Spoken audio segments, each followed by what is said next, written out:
Oh, il y en a moins. On entend moins quand même. Il y a plus d'oiseaux depuis le confinement. Les oiseaux sont revenus quand même. Par rapport à il y a 10 ans, 20 ans ou 30 ans, il y a beaucoup moins de mésanges, des rouges-gorges, tout ça. Il y a même des oiseaux qu'on ne voit plus du tout. En Europe, le nombre d'oiseaux a chuté de 25% en 40 ans. En France, un tiers des oiseaux nicheurs seraient menacés de disparition selon l'Union internationale pour la conservation de la nature. Des chiffres qui méritent d'être expliqués et nuancés. De moins en moins d'oiseaux en France, c'est surtout vrai au printemps.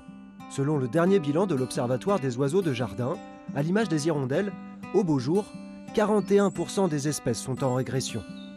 Mais en hiver, la tendance est inversée. 49% des espèces ressortent en augmentation, 20% sont stables et seuls 11% déclinent. En hiver, il y a un afflux d'oiseaux migrateurs qui repartent au printemps. Ce phénomène est amplifié par le changement climatique. Certaines espèces, comme la fauvette à tête noire qui migrait autrefois en Espagne, s'arrêtent désormais en France où les températures sont plus clémentes. Autre explication, la baisse du nombre d'insectes liée à l'agriculture intensive pousse certains volatiles à se fixer dans les jardins en hiver pour manger ce que les humains leur donnent. Partout en France, chaque hiver, il y a le comptage des oiseaux de jardin. D'ailleurs, la Normandie est pionnière. Ça fait 20 ans qu'elle réalise ce recensement. Et c'est ici qu'on compte le plus de bénévoles qui comptent des oiseaux. Alors nous aussi, on a voulu apprendre à compter correctement les oiseaux. On est allé dans un domaine près de Bayeux. Regardez. Un verger à la fin du mois de janvier, un lieu idéal pour les oiseaux qui trouvent ici le gîte et le couvert. Il y a éventuellement quelques restes de vieilles pommes. Il peut y avoir aussi des insectes qui commencent, enfin la terre elle commence à être un peu plus meuble avec des insectes. Il y a quelques cavités dans ces très vieux pommiers qui abritent voilà, les espèces de mésanges, mésanges charbonnières, mésanges bleues. Dans un verger comme dans un jardin, pour bien compter, il faut ouvrir grand les yeux et les oreilles pendant 1 heure et respecter une méthode simple. Si on voit tout d'abord un merle, puis plus tard dans l'heure de comptage 3 merles, ben on notera 3 merles. Voilà, c'est juste le nombre le plus fort qui compte. Voilà.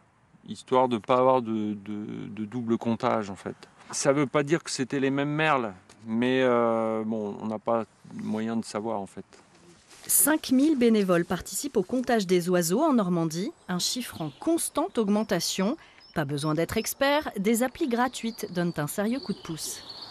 Ça, c'est ce qu'on vient d'entendre tout à l'heure. On a trouvé 6 oiseaux, donc je serais absolument incapable de reconnaître les chants.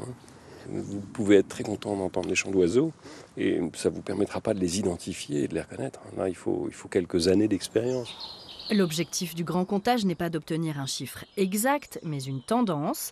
Il permet aussi de faire passer des messages. Sur le fait de nourrir les oiseaux l'hiver, ce qui est très bien quand il fait froid, mais par contre, il ne faudrait pas qu'on habitue les oiseaux à être dépendants des humains et surtout avoir une alimentation qui ne soit pas variée parce que, par exemple, si on met que des graines de tournesol, on a une monodiète. Si on met ça pour des humains, ce ne sera pas bon, ce n'est pas mieux pour les oiseaux. En matière de préservation de la biodiversité, un amateur d'oiseaux averti en vaut 2.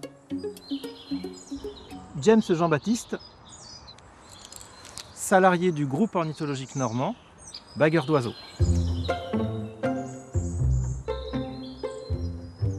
James Jean-Baptiste, est-ce qu'on est dans un refuge pour les oiseaux ici, une sorte de refuge urbain? Alors oui, on est dans un secteur où les oiseaux apprécient d'être ici puisqu'ils ont tout ce qu'il faut, de l'eau, à manger et une zone tranquille. Il y en a toujours autant qu'avant, est-ce qu'ils sont en diminution? Alors ici, on fait une étude depuis 50 ans, donc c'est très rare en France d'avoir un recul de 50 ans.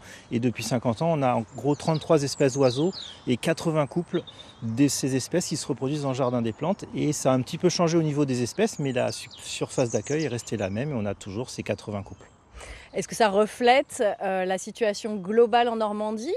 Alors on n'est pas dans un scénario catastrophe comme partout en France. En Normandie, on a des baisses, mais pas aussi grandes que l'on remarque en France. On a des espèces des zones humides qui ont beaucoup régressé parce que les zones humides ont été drainées, plantées de peupliers. Donc celles-là ne se portent pas très bien. Mais les espèces qui sont dans notre bocage, dans notre plaine, sont restées les mêmes, avec les mêmes effectifs.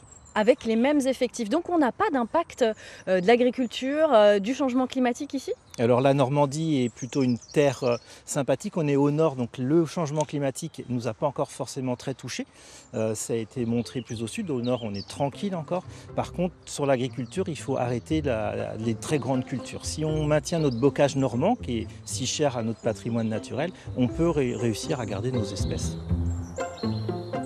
Pour conserver une diversité d'oiseaux en Normandie, il faut conserver une diversité d'habitat et d'alimentation. C'est possible à l'échelle d'un jardin, en installant par exemple un hôtel à insectes, mais tout simplement on peut aussi laisser des végétaux en décomposition, des feuilles mortes, du bois mort et surtout éviter de tondre systématiquement sa pelouse.